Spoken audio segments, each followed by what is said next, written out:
Malumunuz 40 yıldan fazladır işgal altında olan Müslüman Afganistan halkı çok zor günler yaşadı ve hala yaşıyor. Malumunuz 70'li yılların sonunda Sovyetler Birliği'nin fiili işgaline uğradı. Artı bu yetmezmiş gibi bir de Afganistan'daki işgal güçleriyle işbirliği yapan Satılık Necibullah hükümeti kendi halkını sindirme politikaları güttü. Ve dolayısıyla halk yıllarca böyle açlık, sefalet, bir yerden bir yere göç olayını yaşadı. Akabinde Sovyetler Birliği çekildikten sonra tam rahat nefes alacak derken iç çatışmalar başladı. Daha sonra 2000 yılının sonlarında Eylül ayında İkiz Kuleler'e yapılan saldırıyı bahane ederek Amerika Birleşik Devletleri, Birleşmiş Milletler'in de desteğini arkasına alarak fiili işgal yaptı. Ve yıllardır orada bu işgal sürüyor, iç çatışmalar sürüyor. Gerek bu iç çatışmalarda gerek bu işgal güçlerinin saldırılarında on binlerce insan katledildi, öldü. Bir o kadar çocuk yetim kaldı, bir o kadar kadın dul kaldı. Yine yüz binlerce insan gerek yurt içinde yani Afganistan ülkesi içerisinde güvenli bölgelerde barınmak amacıyla yerlerinden, yurtlarından edildiler, evleri yıkıldı. Birçoğu kamplarda yaşıyor bu soğuk kış şartlarında ve birçoğu da yine umut yolculuğuna çıktı.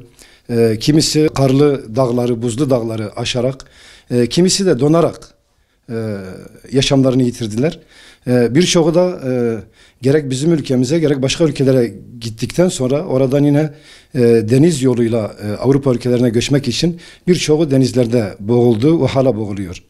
Dolayısıyla Müslüman Afganistan halkı çok büyük mağduriyetler yaşıyor şu an. Biz Müslümanlar olarak bu insanlara karşı gerek aynı atadan olmamız hasebiyle insan olarak onlara karşı bir sorumluluğumuz var. Gerek de hem dini hem kültürel bağlarımızdan dolayı onlara karşı imani bir vazifemiz var. Yani biz Müslümanız. Yüce Rabbimiz bizi Kur'an-ı Kerim'de innemel mu'minune ihvetun diye ilan etmiş. Müminler kardeştirler. Kardeşler ise birbirlerinin yardımına koşmalıdır. Birbirinin yardımında bulunmalıdırlar. Peygamber Efendimiz sallallahu aleyhi ve sellem men istata'a en yenfa'a ahahu felyef'al diye buyuruyor. Her kim din kardeşine yardım etmeye gücü yetiyorsa hemen yapsın diyor. Yani felyef'al'deki kasıt haliyen yani hemen yapsın. Çünkü biraz sonra bu imkan elimizden çıkabilir. Daha önceki yıllarda Müslüman kardeşlerimiz, Müslüman halkımız hatırlarlar.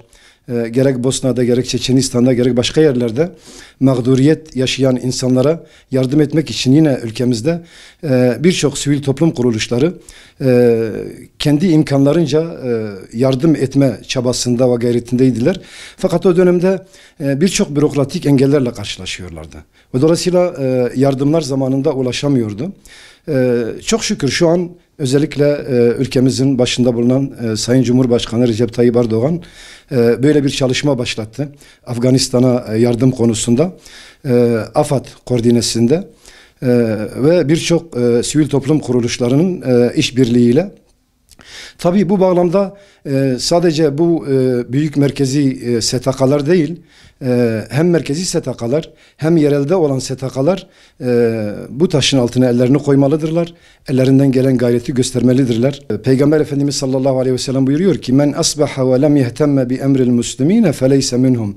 Her kim ki sağ selamet sabaha çıkarsa ve müminlerin derdiyle dertlenmezse o onlardan değildir buyurmuştur. Ve madem bize gün doğuyor, güneş doğuyor, selametle sabaha çıkıyorsak Müslümanların derdini kendimize dert edinmeliyiz. Onların yardımında bulunmalıyız. Yine Peygamber Efendimiz sallallahu aleyhi ve sellem müminleri bir cesede benzetiyor. Ve diyor ki مَثَلُ الْمُؤْمِنِينَ فِي تَوَادِّهِمْ وَتَرَاحُمِهِمْ وَتَعَاطُفِهِمْ كَالْجَسَدِ الْوَاحِدِ Müminlerin misali diyor birbirlerini sevmede, birbirlerine merhamet göstermede ve birbirleriyle dayanışmada yani yardım etmede bir vücut misali gibidir.